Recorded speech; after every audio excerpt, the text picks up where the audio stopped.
한국인이라면 누구나 사랑하는 밥도둑 김이 만성 피로를 개선하고 뇌 기능까지 강화해주는 천연 뇌영양제라는 사실 알고 계셨나요? 게다가 김의 풍부한 베타카로틴 성분은 활성산소를 제거하고 발암물질을 막아줘 세포 손상을 방지하는 데도 탁월한 효과가 있는데요. 또한 이 베타카로틴은 체내에서 비타민 A로 전환되어 시력 보호와 야맹증까지도 예방해준다고 합니다. 특히나 더 놀라운 건 비타민 A가 무려 눈에 좋다고 알려진 당근의 3배, 시금치의 8배에 이른다는 사실입니다. 김의 또 다른 별명이 왜 바다 위의 불로초인지 고개가 끄덕여지는 대목입니다. 하지만 이렇게 몸에 좋은 김도 잘못된 방법으로 먹게 되면 몸에 좋은 성분이 모두 파괴되는 건 물론이고 오히려 갑상선에 치명적인 문제를 유발할 수도 있다고 하는데요. 김을 제대로 먹는 방법은 따로 있습니다. 오늘 영상을 끝까지 보시면 김과 함께 먹으면 약이 되는 음식 2가지와 김의 효능 제대로 섭취하는 방법, 가리고 주의사항까지 모두 알게 되실 겁니다. 자, 그럼 여러분의 건강한 하루를 기원드리며 지금 바로 건강 보물섬을 시작합니다. 김과 함께 먹으면 약이 되는 음식 첫 번째는 계란입니다. 김에는 뇌건강 비타민이라고 불리는 비타민 B1, B2 그리고 포필한 성분이 아주 풍부하게 들어있는데요. 바로 이 비타민 B1과 B2는 뇌신경 기능을 활성화시키고 신경세포의 노화를 막아 건망증과 치매를 예방하는 역할을 하게 됩니다. 또한 김의 수용성 식이섬유인 포필한 성분은 지질의 흡수를 저해하고 담즙산의 재흡수를 막아 간의 콜레스테롤 함량을 뚝 떨어뜨리는 역할을 하는데요. 이러한 기전으로 인해 혈액의 순환을 원활하게 만들고 뇌혈관이 좁아지는 것을 막아 뇌에 산소와 영양소를 공급해서 치매 예방에 도움을 주게 되는 거죠. 게다가 김을 계란과 함께 먹으면 맛의 궁합뿐 아니라 뇌 건강에 있어서도 그 시너지가 폭발한다고 하는데요. 어떻게 그게 가능한 걸까요?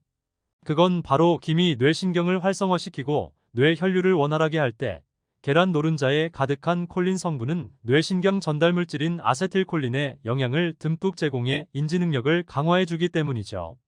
실제로 미국 보스턴 의과대학 연구팀이 성인 1391명을 장기간 추적 조사한 결과 평소 콜린 섭취량이 많은 그룹은 대조 그룹에 비해 영상기억, 언어기억 등 여러가지 시험에서 월등히 높은 포인트를 획득했다고 밝히기도 했습니다. 게다가 달걀 속 콜린의 양은 모든 식품 중에서도 가장 높은 수준인 개당 약 150mg이기 때문에 하루에 달걀을 2개만 먹어도 부족함 없이 충분히 섭취할 수 있습니다.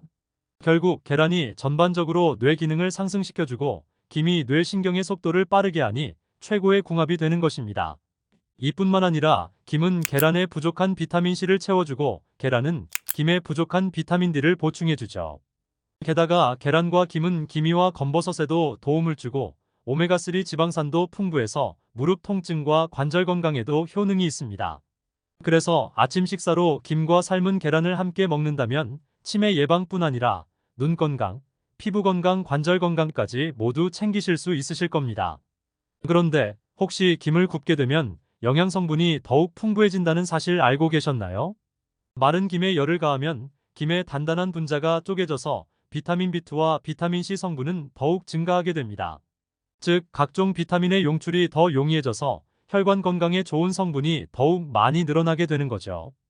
여러분, 김에 열을 가하면 색이 어떻게 변하나요? 우리가 김을 구우면 김의 보라 색깔이 초록색으로 바뀌게 됩니다. 혹시 김이 타면서 발암물질로 변한 거 아닌가 걱정하시는 분들도 있으신데요. 이것은 보라색의 피코에리트린 성분이 초록색의 피코시안 성분으로 바뀌게 되면서 나타나는 색깔 변화로 전혀 걱정하지 않으셔도 됩니다. 도리어 피코시안 성분은 강력한 항산화 성분으로 만성 피로를 해소하고 노화를 예방해주는 효능이 있어 마른 김을 굽게 되면 영양적 측면에서 더욱 좋습니다. 김과 함께 먹으면 약이 되는 음식 2번째는 두부입니다. 여러분은 평소에 두부 많이 드시나요? 두부는 콩으로 만들었기 때문에 콩의 효능을 그대로 가지고 있으면서도 콩보다 월등하게 소화와 흡수가 잘 되는 식품입니다. 두부의 핵심 영양 성분인 이소플라본 성분은 몸속에서 칼슘의 흡수를 촉진하여 뼈의 손상을 막고 두부의 풍부한 단백질은 근육 생성에 도움을 주어 뼈와 관절의 부담을 덜어줍니다. 또한 두부에는 사포닌이 들어있어 강력한 항암 효과와 성인병 예방에도 효능이 있습니다. 이뿐만 아니라 두부는 LDL 콜레스테롤 수치를 감소시켜주고 마그네슘까지 풍부해서 혈관을 확장시켜주기 때문에 혈관 보약이라 부를 수 있는데요.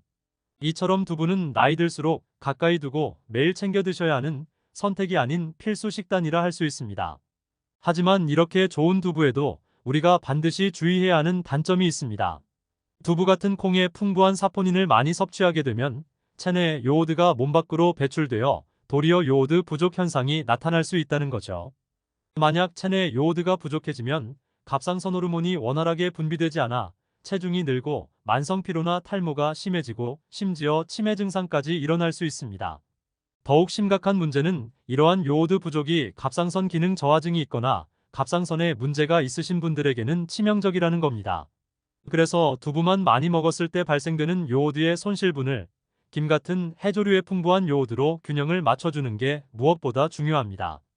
평소에 콩이나 해조류 중 어느 한쪽으로 치우친 식단으로 드시고 있으셨다면 이제부터라도 균형 잡힌 식단으로 드시기를 추천드립니다. 그리고 마지막으로 한 가지 더 주의사항 알려드리겠습니다. 평소에 소금과 기름이 가득한 조미된 김을 자주 드신다면 반드시 주의하셔야 하는데요. 들기름이나 참기름 같은 기름은 공기 중이나 수분에 노출되면 산패가 매우 빠르게 진행되는 특징이 있습니다. 그래서 기름을 바른 김은 산패가 빨리 되어 과산화 지질이 만들어질 수 있기 때문에 조미된 김은 남기지 말고 최대한 빠르게 드시는 게 좋습니다. 과산화 지질은 혈관벽에 달라붙어 혈관을 약하게 만들거나 동맥경화증을 유발하는 등 우리 몸에 심각한 문제를 일으키게 됩니다.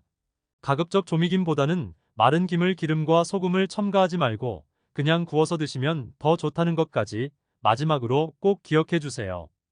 오늘 준비한 내용은 여기까지입니다. 지금 바로 구독과 좋아요, 알림 설정까지 해주시면 유익한 건강 정보를 꾸준히 받아보실 수 있습니다. 소중한 시간 함께 해주셔서 감사합니다.